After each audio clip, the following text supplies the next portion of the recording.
bifuje kugira intangiriro nziza cyane za weekend.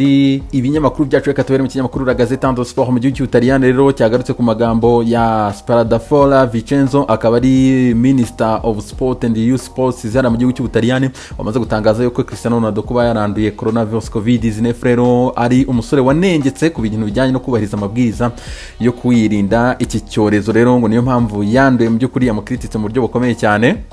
Corriere dello Sport yagarutse kuri derby yo kuri uyu wa gatandatu hagati y'ikipe ya Mirase ndetse n'ikipe Inter Domira rero akaba ari hatari cyane rero ikinyamakuru kitubwira yuko rwose iyi kipe y'abavandimwe ya Mirase yiteguye cyane ndetse yamaze kugarura umusore witwa Romagnoli yamaze kugaruka cyane, hanyuma kandi Christian Eriksen ngo yifuza ko umutoza yazamubanzamo kugira ngo ashwanyaguze kuri iyi derby rero ihanganishije Lukaku ndetse na Zlatan Ibrahimovic. Tutto Sport nayo ikaba iri kuri derby itubwira ko Lukaku akimara gukina match ya babiri igiye afata jet yihuta cyane ahita ajya mu gihugu cy'Ubutaliyani gutegura iyi derby, ari nako kandi Sanchez rero ngo afiteho akainquiétude gatoya cyane kabisa kubera ko avanye umunaniro muri Amerika y'Amajyepfo, mu gihe kandi Pioli yikonsantaye cyane kabisa kureba ko yagaruka vuba rero umusore Hakane Calhanoglu kwandika ikipe ya Mirase.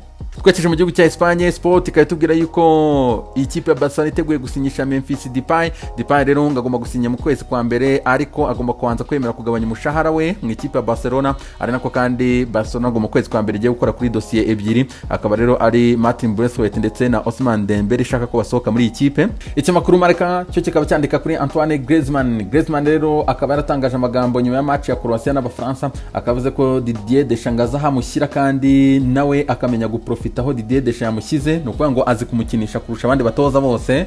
Urumva rero ni ikintu cyatede bahara mu gihugu cya Espagne mu buryo bukomeye cyane. Twekeje mu kinyamakuru AC cyo kikaba kitubwira yuko Kylian Mbappe atekereza ikipe ya Madrid. Iki kinyamakuru kitubwira ati nubwo Victor Font uhabwa amahirwe yo kuzabura Barcelona no gutsinda amatora, ngo yamaze kuvuga ko yiyemeje yuko azazana Mbappe mu ikipe ya Barcelona, nubwo Jurgen Klopp ngo amutekereza akabakora ibishoboka byose ngo azamuzane mu ikipe ya Liverpool, ariko Mbappe uyu Mufaransa ngo nta kindi atekereza ni prestige ndetse ngaratekereza na projet nziza Madrid ifite.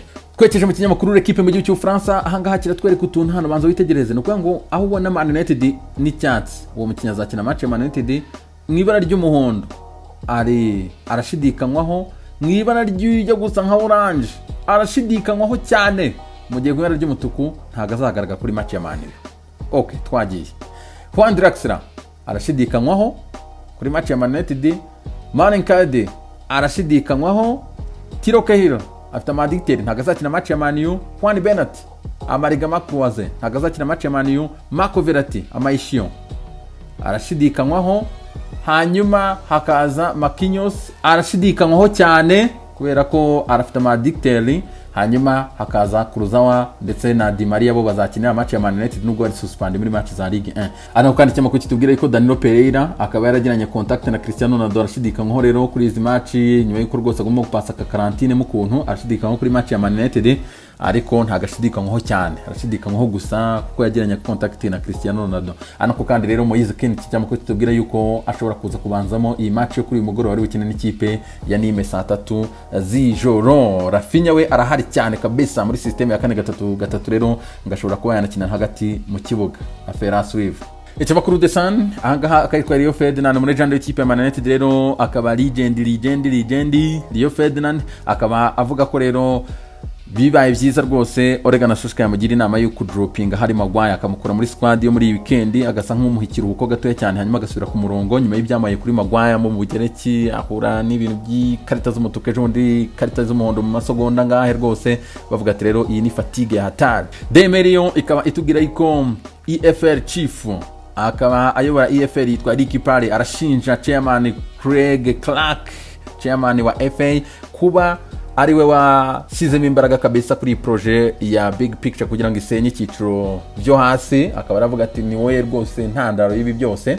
Demere kandi kagatse kuri Mesut Ozil rero akaba ashobora gusohoka mu ikipe ya Arsenal muri kwezi kwa mbere. Ikipe ya Arsenal iramusunika mu buryo bukomeye cyane, maze kumukura muri squad ya Europa League kuwa kabiri cyumweru gitaha, no kwanga amakipe yose arabamaze gutanga squad z'abakinnyi bazakina Premier League. Akaba rero bigaragara ko uyu Ozil batari bumushyiremo, ndetse afite case imwe na Socrates nawe, abakinnyi babiri bombi rero bashobora gusohoka mu ikipe ya Arsenal mu kwezi kwa mbere afera Swift. dusoza muri DML ikipe ya Wolverhampton Wanderers ikaba ifite ubwoba rero bw'uko abasore babo bahuye na Cristiano Ronaldo bamaze gutestinga positive, akaba rero harimo abasore batanu babuze, harimo Rui Patricio, Nelson Semedo, Joao Moutinho, Ruben Neves ndetse na Daniel Podence. Ari nako kandi ikinyamakuru kitubwira ko Crystal Palace igiye kurangizanya kabisa n'umuzamu w'ikipe ya Stoke City akaba yitwa Jack Butland. Ari nako kandi ikipe ya West Ham United rero uyu munsi yiteguraga iza rya umusore mu winga wa Brentford witwa Ben Rahma. Ikinyamakuru cyatubwira ko ashobora kuza, ariko hari amakuru agezweho hari kuvuga yuko yamaze gutsindwa test medicale. Ariko rero ikipe ya West Ham kandi iri no gushaka rutayizamu w'ikipe ya FC Bournemouth Joshua King. Hanyuma Karlan Grant agomba kurangizanya n'ikipe ya West Brom uyu munsi ava mu ikipe ya Huddersfield Town kuri £15 z'amapawundi. Victor Moses yamaze kujya mu ikipe ya Spartak Moscow, akaba rero amutijemo kuri £8 z'amapawundi. Hanyuma reka tunasoreze kandi kuri inkuru y'uyu musore witwa Harry Wilson w'ikipe ya Liverpool. Rero Liverpool uyu munsi iraza kumutiza kuri deadline day y'uyu munsi, baramutiza rero ikipe ya Cardiff City. Reza mu ibihe byiza cyane.